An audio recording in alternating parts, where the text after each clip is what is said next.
Salmo de número 19, vamos fazer a leitura do texto bíblico que diz assim: Os céus proclamam a glória de Deus e o firmamento anuncia as obras das suas mãos.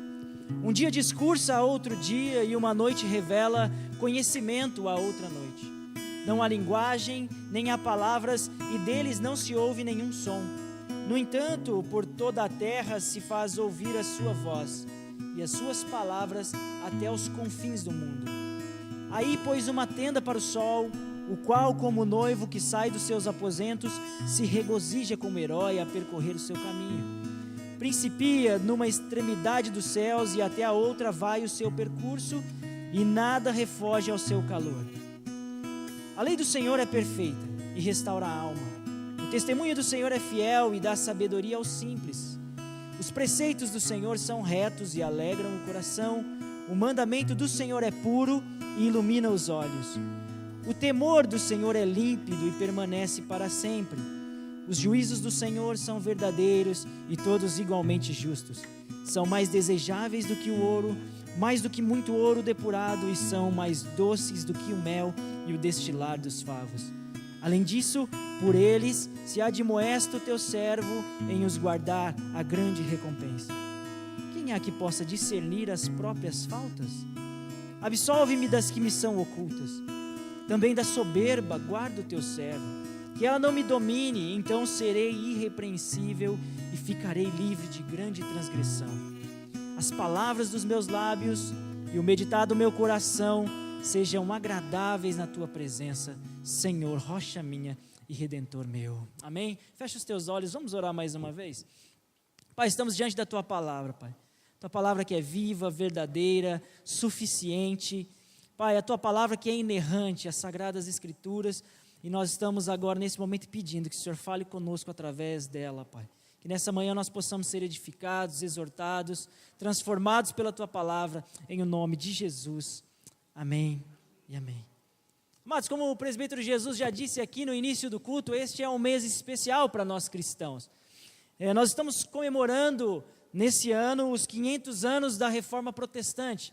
Aliás, no próximo dia 31, nós comemoraremos essa data com grande alegria, lembrando-nos de Martinho Lutero, que no dia 31 de outubro de 1517, fixou 95 teses lá na porta da igreja do castelo de Wittenberg, na Alemanha, e dali em diante a reforma se iniciou, e sem dúvida ela é um marco na história, não somente da própria igreja, mas na história da humanidade. A igreja vivia, nesse momento, um tempo tenebroso, aquilo que nós estudamos e chamamos na história da igreja como Idade das Trevas.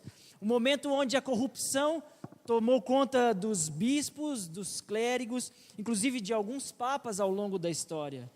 A igreja havia se tornado uma poderosa instituição política, mas já não se parecia em nada com a igreja que nós encontramos nos relatos dos Atos dos Apóstolos. Aquela igreja viva, amorosa, cheia de graça e bondade, já não é mais a igreja do século XVI, início do século XVI. Deus então levanta um monge agostiniano chamado Martinho Lutero, e através deste homem e de alguns outros que ali ao redor dele começam a espalhar esse movimento por toda a Europa, Deus reaviva a sua igreja, Deus restaura a sua igreja.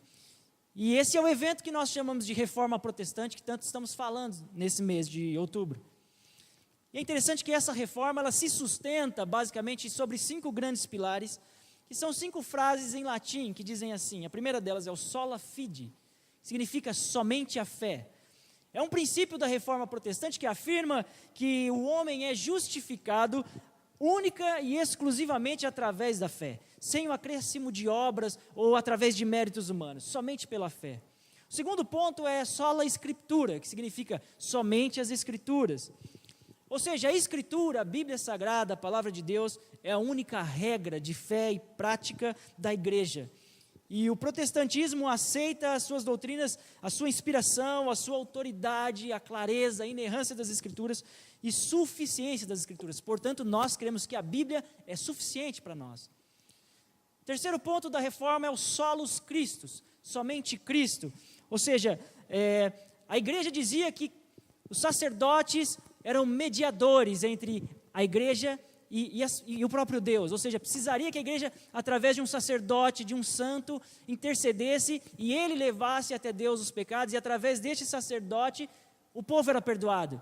Mas a reforma protestante diz o contrário, diz que Cristo é suficiente, Cristo é o único mediador.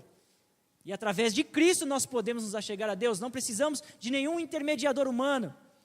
Aliás, se nos lembrarmos lá do acontecimento na morte de Jesus, lembra-se, o véu do templo se rasga de cima até baixo, abrindo, descortinando a presença de Deus, e por isso nós temos livre acesso ao Pai.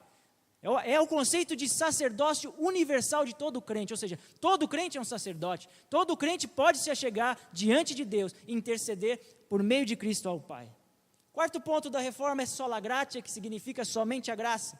Além da graça ser um dos atributos de Deus, é o próprio Cristo encarnado a revelação da graça. E é através do Espírito Santo que aplica a graça no nosso coração que o pecador pode chegar ao arrependimento.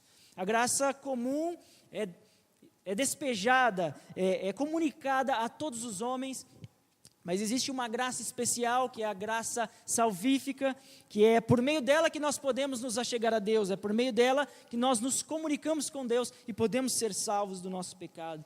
E o quinto e último ponto da reforma protestante é o soli deo gloria, que significa a Deus toda a glória.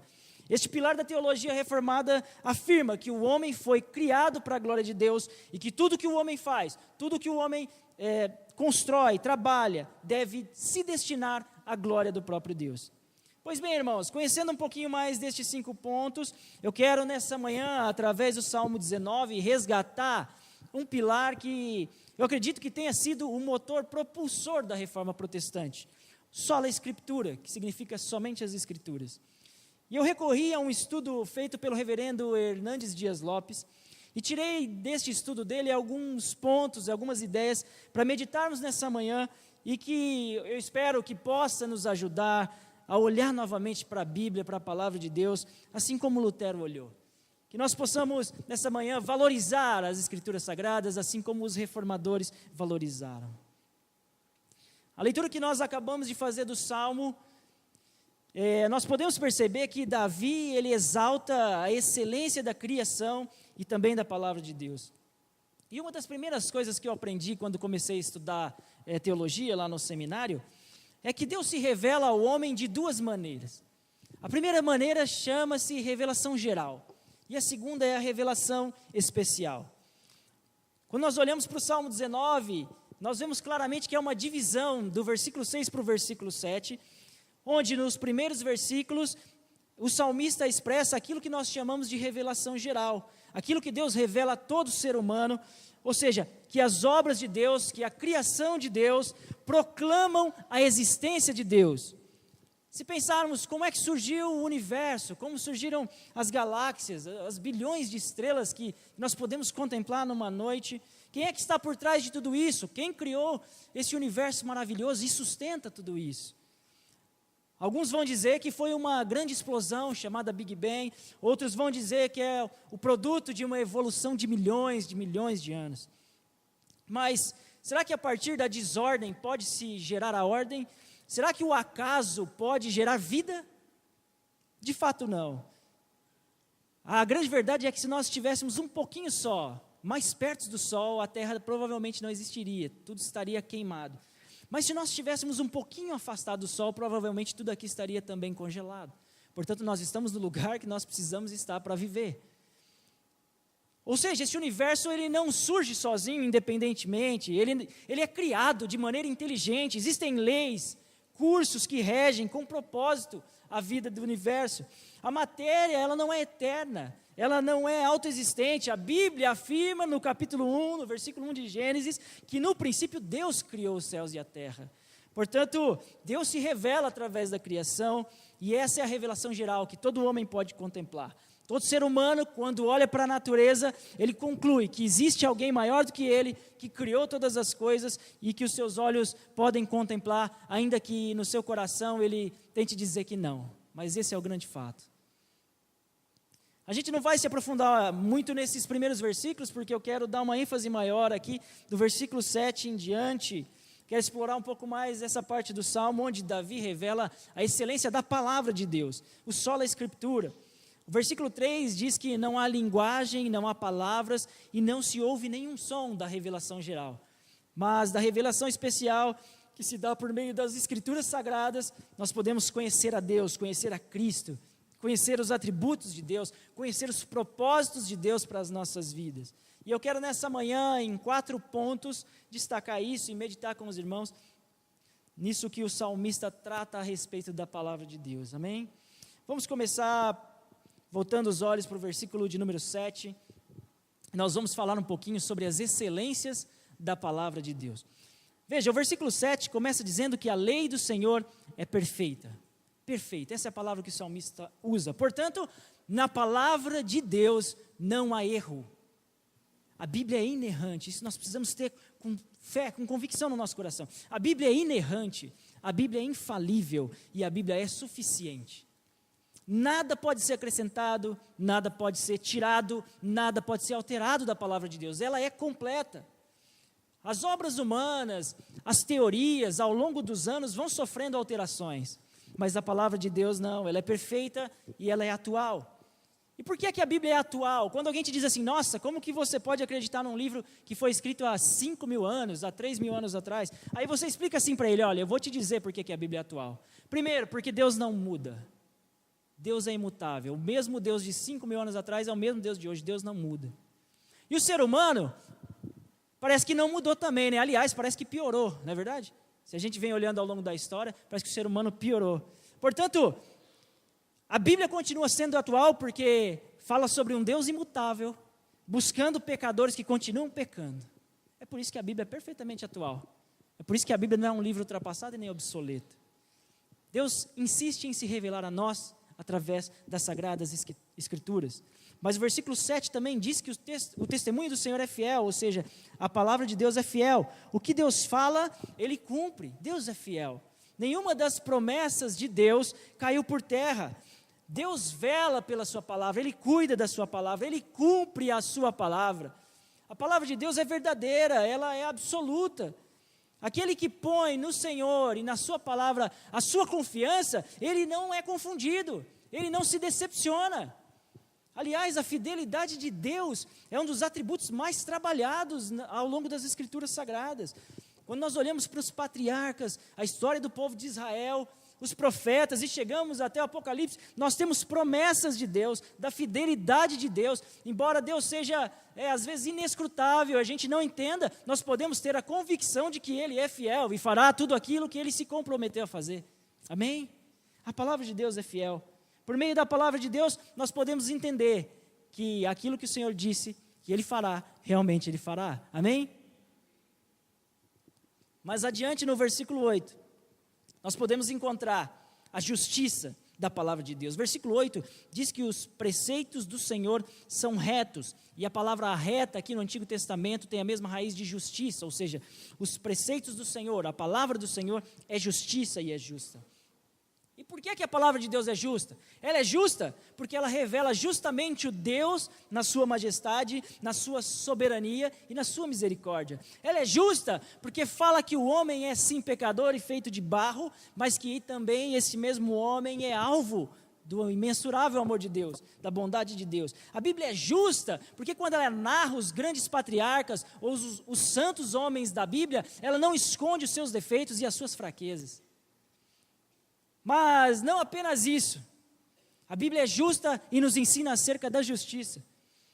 É a justa palavra de Deus que nos exorta a amarmos a justiça e a aborrecer toda forma de injustiça, toda forma de opressão. Justiça é a marca do Evangelho, da mensagem da cruz e de praticamente todos os livros proféticos que compõem a Bíblia. Portanto, se você quer ser alguém justo, se você quer aprender mais sobre justiça, se você quer praticar justiça, se você quer lutar por justiça, procure justiça na palavra de Deus e certamente você encontrará. Mas além de justa, a palavra de Deus é pura. Versículo de número 9 diz que o temor do Senhor é límpido. E a palavra límpida que aparece aqui nesse versículo tem a ideia de pureza, de transparência e de santidade.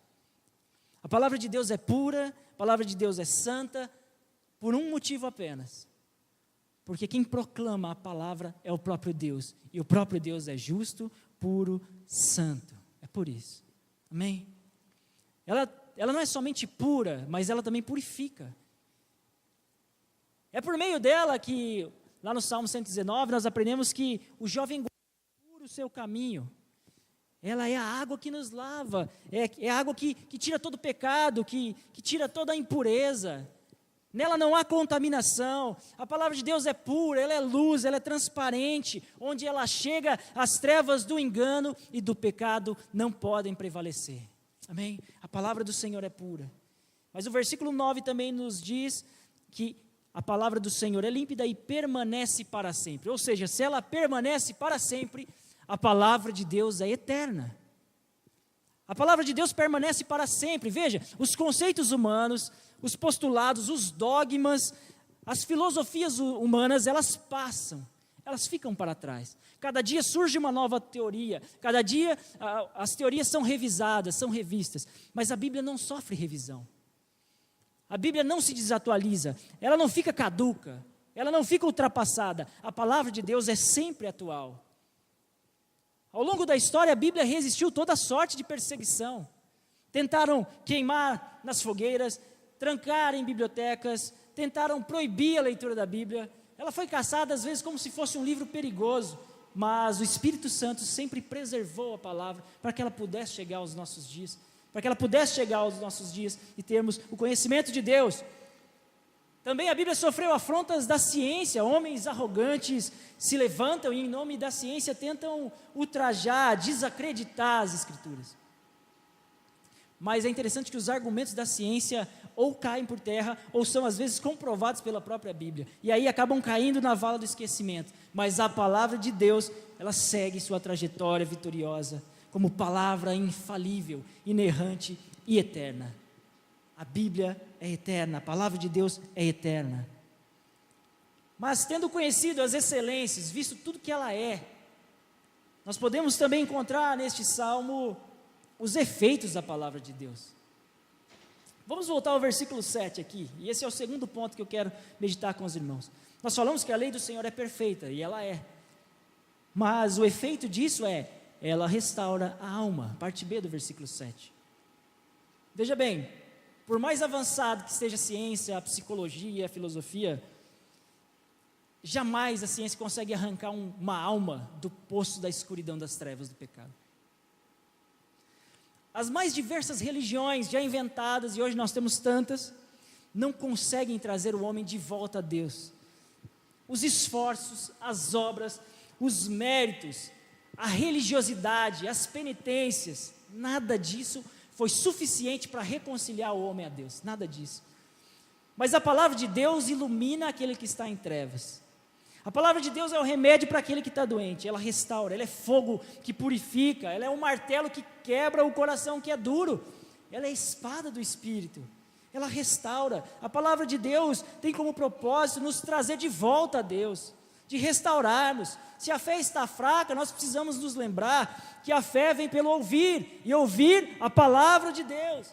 É pela palavra que nós somos santificados, ela é Espírito, ela é vida, é o conhecimento da palavra que nos liberta.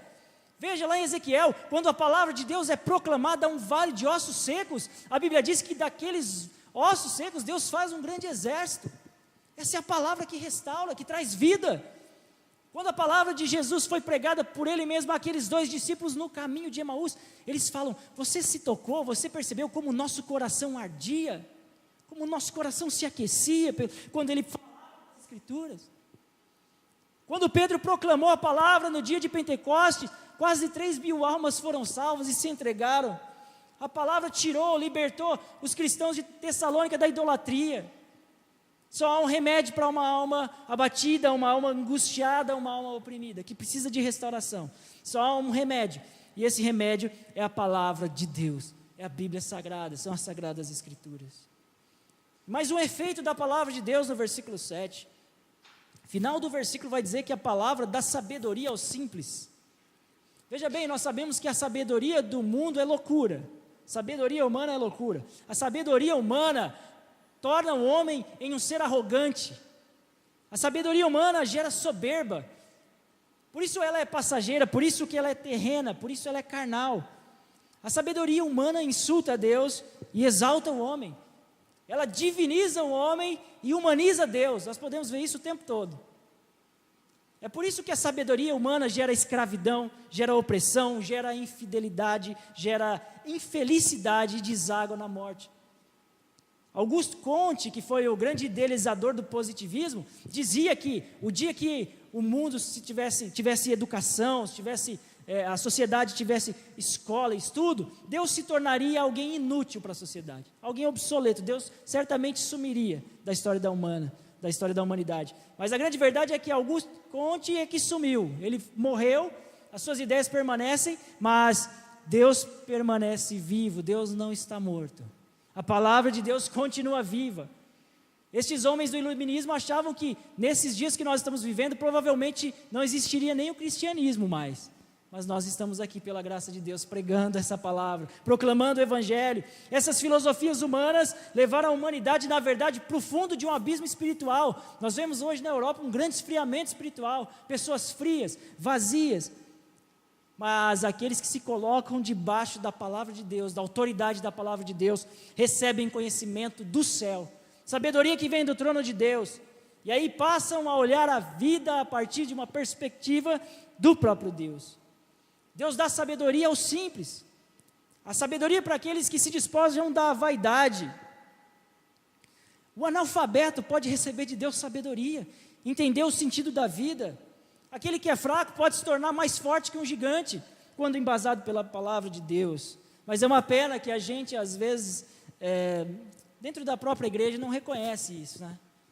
A gente acha que, às vezes, por causa da simplicidade, às vezes por causa da falta de estudo de determinado irmão, a gente pensa que ele não tem nada para acrescentar. A gente acha que sabedoria tem a ver com curso superior ou com faculdade de teologia. Sabe, eu até, essa semana, inclusive, lá no grupo do grupo de teologia, um irmão estava pedindo oração lá na plataforma, porque ele achava que não ia conseguir terminar o curso, porque ele estava tirando notas muito baixas, e ele estava a ponto de desistir, e ele estava desacreditando da sua vocação e do seu chamado. E aí eu conversei um pouco com ele ali, e eu descobri que ele é um missionário, um plantador de igrejas, alguém que evangeliza e que ganha almas para Jesus, mas ele não consegue fazer o curso de teologia, então provavelmente ele não será um pastor. E eu disse, cara, não, a sua vocação não pode estar baseada no seu conhecimento intelectual, ou na sua gramática, ou no seu conhecimento de língua portuguesa, ou de grego ou de hebraico. Não, é Deus quem dá sabedoria, é Deus quem nos dá entendimento. Eu não estou desprezando aqui, irmãos, o curso teológico, ou o estudo, mas não estou dizendo que isso é suficiente para te transformar em alguém que possa fazer a obra de Deus, ou em um ministério relevante. Não, Deus levanta pessoas simples, Deus levanta os pequenos. E me veio à memória agora o texto de Jesus, lá de Lucas 10, versículo 21, quando ele envia os 70 discípulos, e aí eles voltam contando das maravilhas, dos sinais que eles operaram através do Messias, através daquilo que Jesus ensinou. E o versículo 21 traz uma palavra interessante, que é: Jesus exultou no Espírito, ou seja, Jesus deu um brado de alegria, exultar, sabe? Jesus gritou, bradou de alegria e disse: graças te dou, ó Pai, porque ocultastes essas coisas dos sábios entendidos e as revelaste aos pequeninos.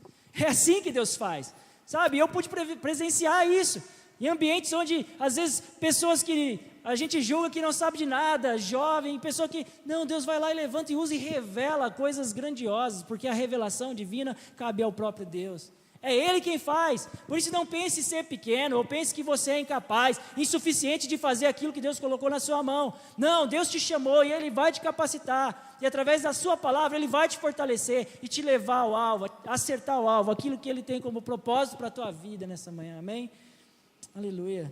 Por isso, lembre-se disso, a palavra de Deus dá sabedoria aos simples, mas a sabedoria também alegra, a palavra de Deus alegra o coração. Versículo 8, quando nós falamos que os preceitos do Senhor são retos, nós aprendemos que eles alegram o coração.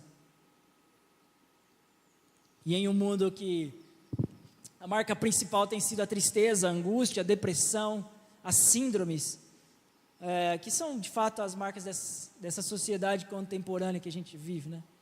É sonho que não se realiza e traz frustração, é o casamento que acabou ou que nem aconteceu, são os filhos em que se projetou tanta coisa e nada do que se projetou aconteceu, a vida financeira que não deslancha, é a dor de um amor não correspondido, a angústia de não encontrar resposta, às vezes, para os problemas da vida, para as ansiedades do coração. E aí, neste mar de tristeza, como resolver tudo isso? A palavra de Deus alegra o coração. Versículo 8. A palavra de Deus traz uma fonte, vem de uma fonte que sacia qualquer sede da alma. A palavra de Deus traz alegria que independe de circunstâncias. Porque é uma alegria que vem do próprio Deus. Por isso não depende do que é terreno, é uma alegria que vem do céu. E na busca, na ansiedade por essa alegria, é que muitas pessoas acabam tomando caminhos escuros, caminhos de perdição, caminho que leva à morte, esquecendo-se que Deus é a fonte de toda alegria, que Deus é a fonte da alegria, e Ele nos transmite essa alegria, através da sua palavra, quando nos deleitamos na palavra de Deus, e somos ensinados pelo próprio Deus. No versículo 8 ainda diz que o mandamento do Senhor ilumina os nossos olhos. Veja bem, o Salmo 119 e 105 traz um paralelo muito interessante com esse Salmo 19. Salmo 119, 5 diz: lâmpada para os meus pés é a tua palavra, e luz para os meus caminhos. O homem que vive sem Deus, ele não consegue enxergar os próprios caminhos. Afinal, o pecado gera cegueira, o pecado são como escamas nos nossos olhos, que nos impedem de ver, de enxergar. Por isso, sem Jesus, o homem certamente andará em trevas. Ele não sabe para onde vai e cai no abismo. São tantos caminhos que ele não sabe escolher. Eu até estava falando sexta passada, né, Isaac, sobre Sola Escritura com os jovens. E eu me lembrei de uma passagem muito legal de um filme, de um desenho animado da época de criança, que chama Alice no País das Maravilhas, né? Sobre caminhos. E tem um trecho desse filme, não sei se quem já assistiu lembra, que tem um monte de plaquinha e ela está ali correndo, fugindo e precisa pegar um caminho. E aí aparece aquele gato esquisito, né? Um gato meio estranho, e aí ele pergunta para ela: o que foi? O que você está angustiada? Ela fala assim: eu preciso escolher um caminho. Aí ele pergunta para ela: mas para onde você quer ir? Onde você quer chegar? Ela fala: não importa, eu só preciso descobrir o caminho. Aí ele responde para ela: então, não importa o caminho. Porque quem não sabe onde quer chegar, tanto faz o caminho. E nós muitas vezes vivemos assim, sabe, procurando os caminhos sem saber onde nós queremos chegar. E nos esquecemos que a palavra de Deus é a bússola, aponta o caminho, nos ensina o caminho, nos mostra o caminho, ilumina os nossos olhos para que nós possamos ver por onde seguir. A escuridão traz ignorância, traz destruição e traz morte. É na escuridão que os homens vivem a prática do pecado. Mas no cenário de trevas, muitos de vocês aqui puderam experimentar um facho de luz que rompeu, que libertou, que trouxe para a luz, que foi te transportando, te iluminando, para que você saísse desse caminho de trevas e pudesse ter um encontro com Deus, através da palavra de Deus, palavra de Deus que é luz. Pois bem, falamos sobre as excelências da palavra de Deus, falamos sobre os efeitos da palavra de Deus na nossa vida, e agora eu quero falar um pouquinho sobre o valor da palavra de Deus. E esse é um ponto crucial para a nossa sociedade, para os nossos tempos, para a nossa igreja. O valor da palavra de Deus, versículo 10, veja o que o salmista diz: são mais desejáveis do que o ouro, mais do que muito ouro depurado, e são mais doces do que o mel e o destilar dos favos. Deixa eu dizer uma coisa para você: a palavra de Deus é melhor do que a riqueza. O ouro que o salmista usa aqui como símbolo de algo precioso, o ouro é algo valioso, o Celcinho sabe bem, né? O ouro é nobre, mas a palavra é melhor do que o ouro. Conhecer a palavra de Deus é melhor do que possuir riquezas, porque riqueza não restaura a alma, riqueza não traz sabedoria do alto, não ilumina os olhos, riqueza não produz em nós dependência de Deus, muito pelo contrário, a riqueza nos afasta de Deus, nos traz a sensação de independência, isso que o dinheiro gera em nós. Independência, quando eu tenho dinheiro eu não preciso depender de nada, inclusive de Deus. É por isso que é mais fácil passar um camelo no buraco de uma agulha do que entrar um rico no reino dos céus, porque é muito difícil um rico confessar que não depende do dinheiro, mas que depende de Deus. Essa é uma grande dificuldade realmente. A vida de um homem, irmãos, não consiste na abundância do que ele tem, dos seus bens. Jesus chamou de louco o homem que queria, sabe, ampliar os seus celeiros. Jesus falou: louco, essa noite pedirão a tua alma. Você está fazendo o quê? Você está correndo atrás de vento. Jesus falou para o rico que vivia no luxo, lá, sabe, no luxo, e o Lázaro, aquele mendigo vivendo na sua porta, e aí quando chega a eternidade, Lázaro vai para o seio de Abraão e o rico descobre que ele está condenado eternamente. Que riqueza é essa, enganadora, que traz um conforto miserável, apenas para uma vida de 70, 80 anos, mas que acaba levando à condenação eterna. Conhecer a palavra de Deus é melhor do que ser rico. Conhecer a Deus é muito melhor do que ser rico. É por isso que nós precisamos ter fome e vontade e anseio pela palavra de Deus. E se a gente tivesse essa mesma vontade, se levantasse todos os dias com a mesma vontade que a gente tem de ganhar dinheiro, de estudar a palavra de Deus, a gente entenderia. A gente conheceria o que é o próprio Deus e desfrutaria da presença dEle. Mas não, a gente insiste em afadigar a alma, ficar tenso, nervoso, estressado na busca por riqueza. E aí se torna rico de ouro, mas pobre da palavra. É melhor ser pobre de ouro, mas rico da presença de Deus, rico da palavra de Deus, porque o ouro é um tesouro falso, mas a palavra de Deus permanece para sempre. É por isso que Jesus nos exorta a não buscar os tesouros da terra, porque aqui a traça corrói, o dinheiro se corrompe, mas buscar valores eternos. E é na palavra de Deus que nós encontramos valores eternos, amém? Glória ao nome do Senhor. Mas o versículo 10 também nos fala que a palavra de Deus é melhor que alimento, e compara a palavra ao alimento. O mel, sem dúvida, é um alimento delicioso, completo, terapêutico. O mel é a síntese do alimento animal e vegetal, e a gente sabe que o nosso corpo precisa de alimento, nós precisamos, e além disso, comer também é prazeroso. Deus foi tão criativo, que Ele fez alimentos com sabores diferentes, e nos possibilita experimentar, degustar vários sabores, mas a palavra de Deus, ela é ainda mais nutritiva do que o próprio alimento, ela é mais necessária, tanto é que Jesus diz que nem só de pão vive o homem, mas de toda a palavra que sai da boca de Deus. A palavra de Deus é mais nutritiva. Se temos fome de pão todos os dias, mais fome nós deveríamos ter do pão do céu. Mas o que me chama a atenção também é justamente a falta de apetite que acontece em nós, nos cristãos, em relação à palavra de Deus. E eu acho muito estranho, porque uma pessoa que não sente fome, uma pessoa que não está se alimentando regularmente, provavelmente ela está enferma, provavelmente ela está com algum problema, e ela precisa ser diagnosticada, ela precisa ser tratada urgentemente, porque se ela ficar sem comer muitos dias, ela vai ficar mal, vai adoecer, corre perigo de vida, ou de morte, né? Mas da mesma forma é a nossa vida espiritual. Da mesma forma, um crente que não sente fome pela palavra de Deus, que não busca a palavra de Deus, poxa, você precisa ir urgentemente lá no consultório do Dr. Jesus, para ver o que está acontecendo, para ver o que está errado com a sua fé. Porque se você não se alimenta espiritualmente, você está se enfraquecendo e correndo perigo também.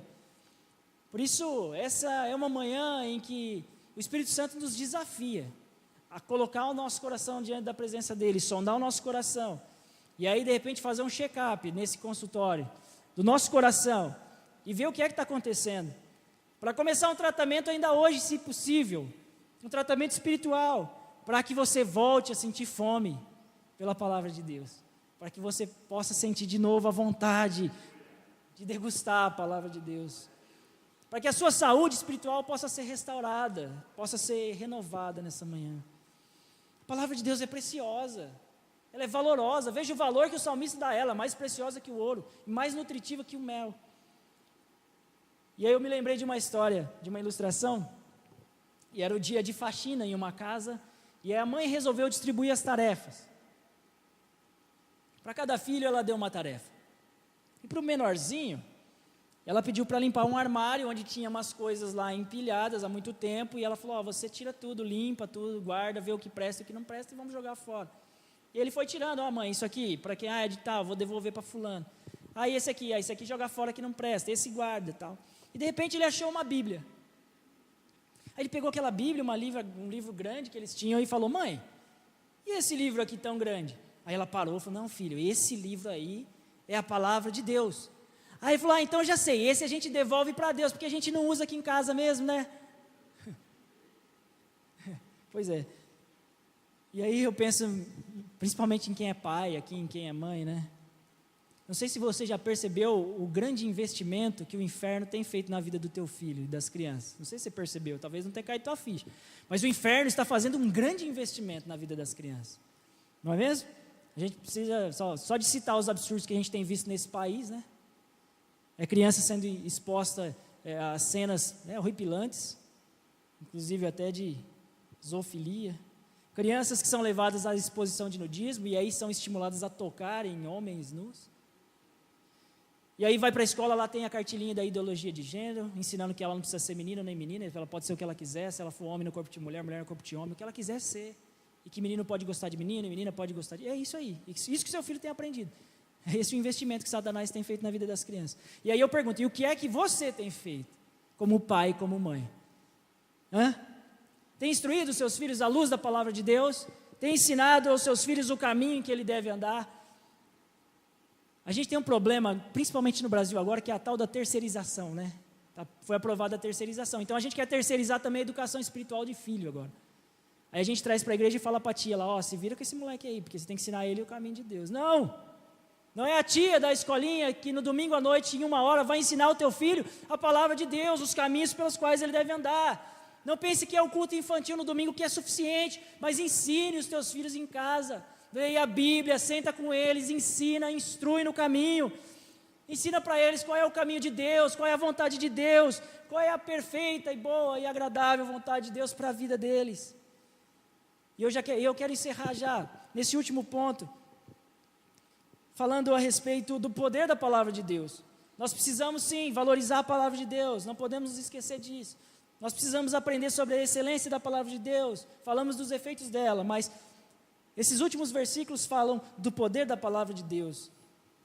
E eu já quero encerrar e quero que você preste bastante atenção e deixe o Espírito Santo ministrar isso no teu coração. Versículo 11, até o versículo 14, porque isso é algo que nós precisamos tratar nessa manhã, urgentemente. Versículo 11, depois de tudo que ele fala, de tudo que a palavra de Deus é, de tudo que ela faz, do poder, do valor dela, ele agora quer falar para nós sobre o poder da palavra. E preste atenção. A palavra de Deus, no versículo 11, vai dizer que ela desvenda os pecados ocultos. Veja bem. Além disso, por eles, ou seja, através dos mandamentos, se admoeste o teu servo em os guardar. E quem há que possa discernir as próprias faltas? Preste atenção nessa pergunta do salmista. O salmista está dizendo que nem ele mesmo é capaz de discernir o seu próprio pecado. E sabe por quê? Isso eu aprendi com Isaac. Porque às vezes até as nossas orações são pecaminosas. Sabia disso? Quando a nossa oração não glorifica a Deus e glorifica a nós mesmos, como aquela do fariseu e do publicano, nossa oração é pecaminosa. E aí o salmista diz assim, olha, quem é que vai abrir minha mente para eu entender a minha falta?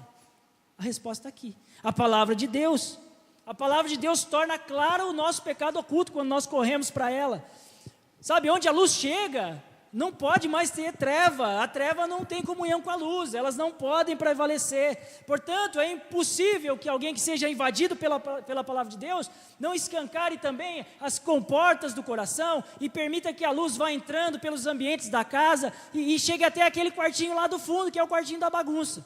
Tem lá na sua casa o quartinho da bagunça? Lá tem, meu pai, tudo que ele quer ele guarda lá, e depois não acha mais, porque virou uma bagunça. E a gente faz isso com o coração, mas a palavra de Deus vai descortinando tudo isso, vai iluminando, vai trazendo luz. A palavra gera convencimento do pecado, ela expõe as mentiras, os enganos que estão dentro do nosso próprio coração. Quando nós vamos nos alimentando da palavra, ela vai entrando, ela vai penetrando, vai tirando o que está escondido, vai sedimentando a palavra de Deus, vai tirando o que está no porão da alma, e aí vai como uma pá, né? Vai tirando, vai limpando. Vai jogando para fora a podridão do coração, vai tirando tudo aquilo que não presta, como um bisturi, ela vai cortando os tumores malignos da alma, a palavra de Deus vai clareando os cantinhos escuros, que a gente às vezes oculta, e como um martelo vai despedaçando e vai quebrando, e o processo é doloroso, mas é necessário. A palavra de Deus é viva e ela faz isso. D.L. Moody, o grande evangelista, dizia assim, preste atenção, a Bíblia afastará você do pecado, ou o pecado afastará você da Bíblia. É a verdade, irmãos. Ou a Bíblia nos tira do pecado, ou é o pecado que vai nos afastar da Bíblia, da palavra de Deus. E muita gente vai cauterizando a consciência, vai vivendo na igreja, mas vai continuando vivendo no pecado, carrega a Bíblia, mas não obedece a Bíblia. Sabe, tem aparência de piedade, mas por dentro é podre. Tem palavra de poder, mas os atos são de fraqueza. Tem rótulo, mas não tem conteúdo. Parece que está vivo, mas está morto. É igual o fariseu, que por fora é bonito, mas parece um sepulcro caiado. Ou seja, por fora é bonito, é cheio de flores, mas por dentro tem cadáver, tem coisa podre, tem coisa que precisa ser limpa. E é isso que nós precisamos fazer no nosso coração. É melhor a gente ser ferido pela espada do Espírito, né? É melhor ser ferido pela espada da palavra do que a gente cair debaixo da condenação da espada da palavra. Então precisa tratar. E essa é a manhã que Deus pode tratar. Havia um pregador no século XVIII chamado Jonathan Edwards. E uma das frases mais impactantes de Jonathan Edwards para mim é a seguinte. E esse é um grande desafio. Leia a Bíblia contra você. A gente tem o costume de ler a Bíblia a nosso favor. Vou pegar aqui o que Deus tem para falar para mim, né? Bênção, glória a Deus, promessa. Nossa, maravilha, Deus vai fazer, amém. Que bênção. Mas aí quando chega a exortação do Senhor, a hora que Deus vem com o cajado, aí a gente faz assim, a gente salta de banda, esse aqui é pro gordinho. O gordinho precisa ler isso, meu Deus. Nossa, essa é pro pastor Isaac. Precisando ler essa palavra, mas para mim nunca é para mim. Já reparou que nunca é para mim? A gente sempre pensa em alguém que precisava ouvir essa palavra, mas nunca é para mim. É incrível. Nunca é para mim. A gente salta de banda, a gente finge que não é conosco, mas eu quero te desafiar nessa manhã. Leia a Bíblia contra você. Leia a Bíblia, pensa em você e fala: o que é que tem de errado comigo aqui? Deus está falando comigo. O que eu preciso consertar aqui? O que é que eu preciso rever? Quais são os pecados que ela está apontando? Que eu preciso trazer a clara para que o Espírito Santo me ajude a vencer? Quais são os pecados ocultos que estão no meu coração para que eu possa tratá-los? Através da palavra de Deus você consegue fazer isso. E você pode fazer isso. A Bíblia também nos revela o nosso orgulho. Versículo 13, o salmista pede para que o Senhor o guarde do orgulho, da soberba, para que ela não me domine, ou seja, a soberba não me domine. Veja bem, quando a gente obedece a palavra de Deus, um cristão que de fato segue a palavra de Deus, valoriza a palavra de Deus, ele se torna um cristão humilde. Por quê? Porque a Bíblia, quando nós lemos ela contra nós mesmos, ela nos coloca no nosso lugar, ela nos coloca no nosso devido lugar. Só quem é confrontado pela palavra de Deus reconhece a necessidade de ser liberto da soberba, né? É aquela frase que eu nem me lembro de quem é, que fala que o maior santo é aquele que tem a maior convicção do seu pecado. E a gente pode ver isso na vida do apóstolo Paulo. Quanto mais ele reconhecia o seu pecado, quanto mais ele reconhecia que ele era falho, mais ele crescia em conhecimento de Deus. É um crescimento inverso, né? Um crescimento em que ao invés de você erguer a cabeça, você se prostra. Você cresce para baixo, de joelho, né? O cristão cresce para baixo, o cristão cresce para cima, está errado. Tem que crescer para baixo. A palavra de Deus, é como um raio-x, que passa aqui e vê tudo que está lá dentro, né? Ela sonda tudo, e aí ela aponta o nosso orgulho, ela mostra, você pega o prumo da palavra, coloca o prumo, você vê que tua parede está meio torta, e aí ela vai consertando, ela vai nos ajudando, sabe? Vem com aquele bisturi para tirar aquele abscesso da alma que a gente tem, aquele orgulho, e vai tratando. É a palavra de Deus que nos chama à santidade, é a palavra de Deus que nos expõe o horror do pecado. O horror do pecado que, por causa dele, Cristo foi pregado no madeiro, cuspido, tratado como um bandido, como alguém que era o pior, mas não. Foi por causa do nosso pecado, esse pecado que colocou Cristo na cruz, por causa do nosso pecado que ele foi moído, ferido. Portanto, a palavra de Deus precisa gerar em nós esse desejo de sermos santos, como Deus é santo, amém? E aí, por fim, quando nós aprendemos tanta coisa, né? Olha só, 7 versículos, quanta coisa nós aprendemos. Tem gente ainda que vai procurar a resposta em outro lugar. E aí a gente chega no versículo 14. Veja só, como ele conclui tudo isso. Depois de olhar para a palavra de Deus, aprender sobre ela, chega o versículo 14. Veja só os desejos que ele tem agora. As palavras dos meus lábios e o meditar do meu coração sejam agradáveis na tua presença, Senhor, rocha minha e Redentor meu. Aleluia. Nós vemos aqui no Antigo Testamento Davi, que nem sabia quem seria Jesus, não conhecia, mas já tinha a revelação de um Redentor, de um Salvador. E a palavra de Deus aponta aqui para Cristo. Por isso que eu digo que nenhum sermão pode terminar sem apontar para Cristo. No Salmo 19, Davi está dizendo que o Senhor é a rocha dele e é o Redentor dele. Davi agora então quer que os seus desejos, as suas motivações, os seus sentimentos sejam agradáveis a Deus. Ele quer viver na luz. Davi não quer viver com as suas máscaras. Ele reconhece que não adianta viver de aparência, porque Deus revela aquilo que é íntimo. À medida que a palavra de Deus vai enchendo o nosso coração, de tudo isso que a gente conversou aqui essa manhã, meditou, sabe? A gente vai descobrindo que não precisamos de aprovação dos homens, mas nós precisamos agradar a Deus.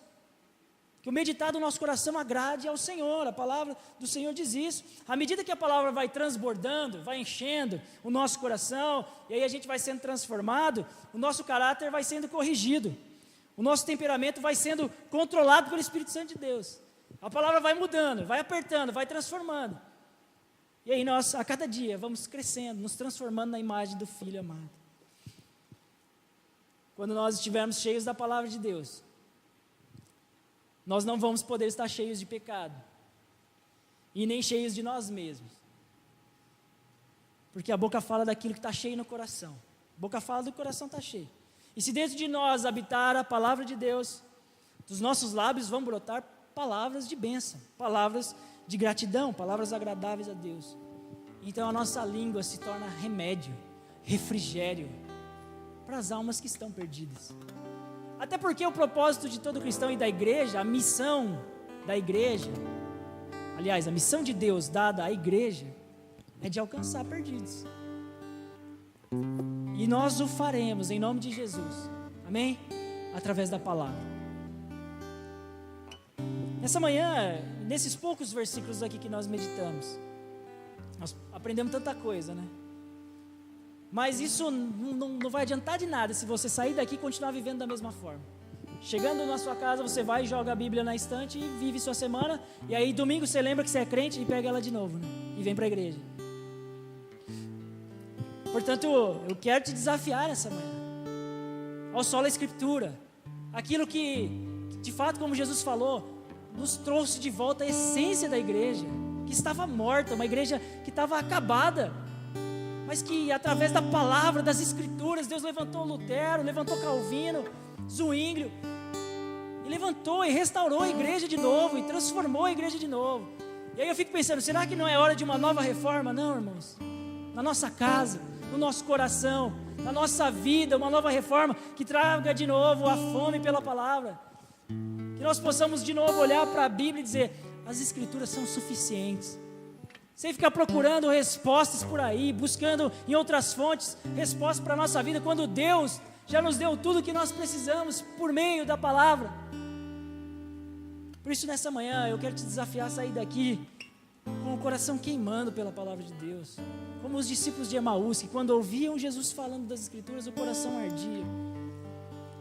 Que o seu coração queime pelas verdades da palavra de Deus, das verdades que contém na palavra de Deus.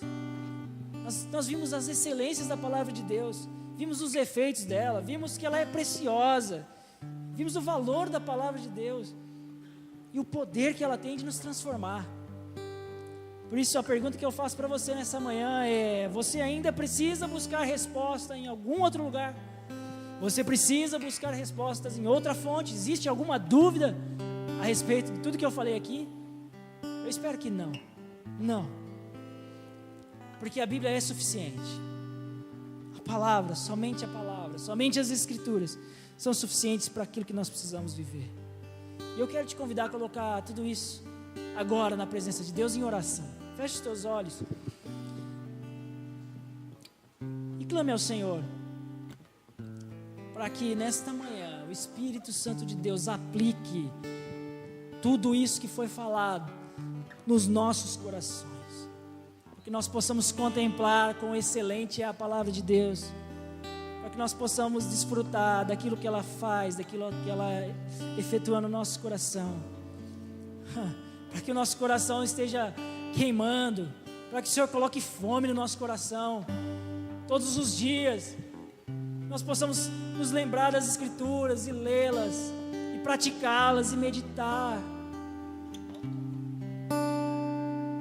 assim como o salmista Davi, que meditava dia e de noite na palavra de Deus, sempre trazendo no coração os ensinos do Senhor.